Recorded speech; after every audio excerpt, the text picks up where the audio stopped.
Once you meet the horrors from the deep, it's done. They will stay with you forever. They will crawl into your head, twist it, break it, put you on the edge of sanity. Is that a real thing, or is just illusion, delusion spawned by your inflamed brain? Hello friend, today we're gonna talk about a game called Edge of Sanity, and it's a Cthulhu-inspired survival horror game. The events will take place in Alaska in 60s or maybe 70s, and you will play as a scientist, and it seems like you lost your memory. And it also seems like something bad is happening here. You remember there was an excavation site, and also there was a laboratory, and all these experiments of Prism Corporation. Now you need to understand what's going on. You also will need to survive. But what most important, you must not allow yourself to descend into the madness. Game starts with your crew, your future crew, being driven insane by mysterious forces. Stranded and desperate, you left to survive in an environment where both nature and something far darker are out to get you. But let's talk about a gameplay. After a short prologue, you will get a camp. And this camp will be in the middle of everything. This will be your base of operations. Having a camp means you need to manage it. And yes, this means this game not only about survival and exploration, it's also about resource management. Not only cosmic horrors can kill you, you can simply just run out of water. The game itself will be divided on days. During one day you can go to one expedition and complete one task at the camp. Later you will find more survivors, your crew will grow, and you will be able to assign new crew members to different tasks, like gathering water or hunting to get some food. There will be plenty of mechanics around your companions, your crew members. They will have morale and you need to keep it high. They can get injured. They need to eat and drink. They also will have some kind of specialization, and it will allow them to be good or bad at certain kind of work. Surviving the harsh wilderness is not easy feat. You'll have to manage hunger, sanity and cold, all while trying to avoid the horrifying creatures that stalk the night. Crafting tools, upgrading stations, building shelter, and making thought choices, adding tension to every moment. The game does a fantastic job of making survival feels real and brutal, without overwhelming the player with too many mechanics. And by the way, the game will have just wonderful voice acting. But in the end, your role is to serve as my prey, my plaything. Brother, I think you got the wrong guy. Pathetic.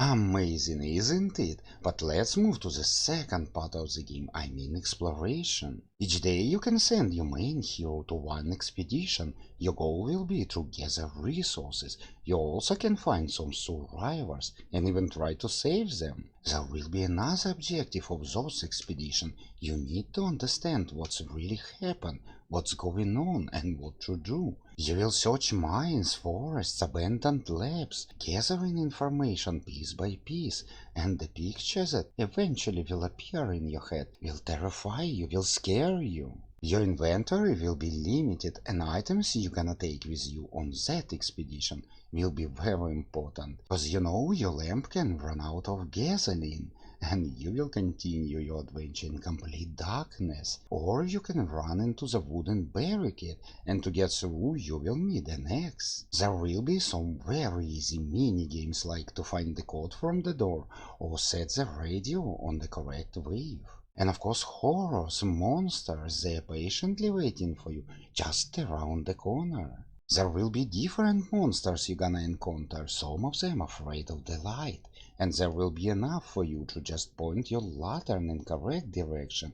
That will set monster on fire. Other monsters are better to be avoided. You can just sneak past them or hide in the shadows. And from my experience, there is no problem that can be solved by good old axe. But here we have a huge problem. You know, these eggs have a limited amount of use and easily will get broken, and it's so hard to craft a new one. The atmosphere will be just amazing. You will feel lonely, you will feel scary, you will feel danger with your skin. And never forget, Age of Sanity is psychological horror. The sense of madness builds slowly but surely, and more time you spend in the wildness on the missions, the more it gets under your skin. Strange visions, unsettling sounds, disturbing encounters make you question what's real and what's happening only in your head. The game will do everything to keep you constantly on the edge. I personally don't like horrors much, but this one, oh, this one is good. Now, the game isn't without its flaws. Some players might find the slow pacing a bit frustrating, especially if you're more action-orientated. The resource management can sometimes feel punishing, and the lack of clear objectives might put off those who prefer more structured gameplay. But for the fans of psychological horror and survival, those elements only enhance the feeling of dread. Oh, and I forgot to tell you about a very important moment. Your hero, your main character, will have sanity, and slowly you will lose it. Losing sanity will lead you to different kind of traumas, and those traumas will stay with you forever and will heavily influence the gameplay. Luckily for us, there will be multiple ways to reduce the stress level. Well, friend, if you like survival and cosmic horrors, Age of Sanity might be a game for you. In my opinion, it's definitely worth checking out. And by the way, which is your favorite horror game or maybe survival game? Let me know in the comment section below. Thank you for watching, and until the next time, stay safe, stay sane, and watch out for what lurks in the shadows.